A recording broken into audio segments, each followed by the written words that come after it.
Hello everybody, this is Jeremy Moskowitz, Group Policy MVP and founder of PolicyPak software. And in this video, we're going to learn how to configure the very popular 7-zip file manager using PolicyPak software. Now, first and foremost, if you go over to, say, Tools, Options, there's a lot of stuff here for the user to go horribly wrong. And we want to make sure that if we are deploying 7-zip to our user population, either we really install it or we use Citrix or VMware or some other technology, that the settings are supposed to be what we want them to be. For instance, we don't want the user to maybe work around the folder that's the working folder, and gosh, by default it looks like that 7-zip will only work for removable drives only, and or rather the working folder will be for removable drives only. We don't want that. We want it so that it's consistent for all of our users across all circumstances. If we go over to editor, maybe we don't want them to use this editor and diff items here. Maybe we just don't want that available. And for language, if they change the language, oops, to something maybe they shouldn't by accident, well, that becomes kind of a problem for them because now they don't know what they're doing, and that's not good. So let me see if I can go back here pretty quickly and change it back over to my native language, which is English. So the idea is that we can guarantee these settings and make sure that the user can't work around them, and ensuring a pretty good experience for the user right out of the gate. So in order to do this, we'll go over to our GPMC management station. You'll download our pre-configured packs, and you can see we've got a huge variety of pre-configured packs. The one we care about today is the 7-zip item. And as we've done in lots of our other demonstrations, we're simply going to copy that to C:\program files PolicyPak extensions. So we're going to take the pp7zip DLL and just copy it right here. If you've watched our other videos and you're familiar with how to use the central store, you can do that as well. But for the purposes of this talk, I'm just doing it quick and easy. So what we'll do is for all of our East sales users, we will enforce a consistent 7-zip experience, something like that. And now all of our East sales users are affected by this group policy object.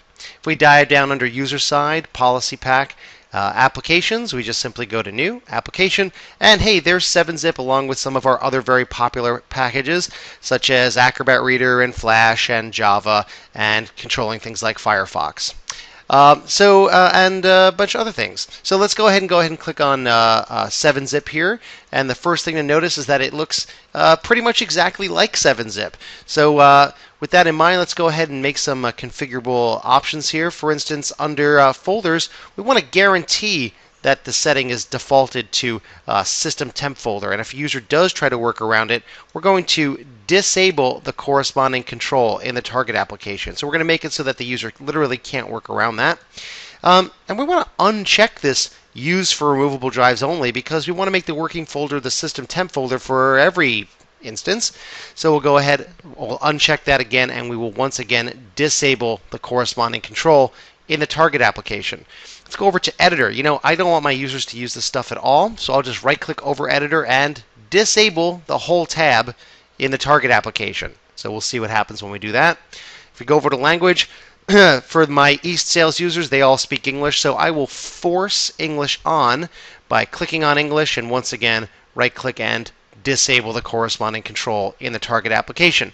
Now if I wanted to as well, I could do things like revert a particular setting to the default value when it's no longer applied, which will peel the setting back if the user changes job roles. But for the purposes of this demonstration, I'm not going to do that. So we'll go ahead and just click OK here, and we've locked and loaded our directive into the editor. Let's go ahead and back over on our client machine, we'll run GP update. Now, this is simulating the log off and log on, or you could pretend that the user is getting a new VDI session or terminal server session or a new laptop or desktop or changing job roles. Any of these circumstances would mean that the group policy object would get refreshed and redelivered to the client machine, and PolicyPak kicks in when that occurs. All right, we're all done. Let's go ahead and go over to 7-zip and see what we can see. We'll go to Tools, Options here, and let's go over to our folders. Hey, there we go. So we've delivered the setting of System Temp folder. We uncheck the checkbox of use for removable drives only, so therefore it works as a consistent experience. User can't click on that or change any of that. If we click on the editor tab, well, you can see here that that's well, not available to the editor, which to the user rather, which is pretty nice. And if we go over to our language, hey, we've locked and loaded it on to English.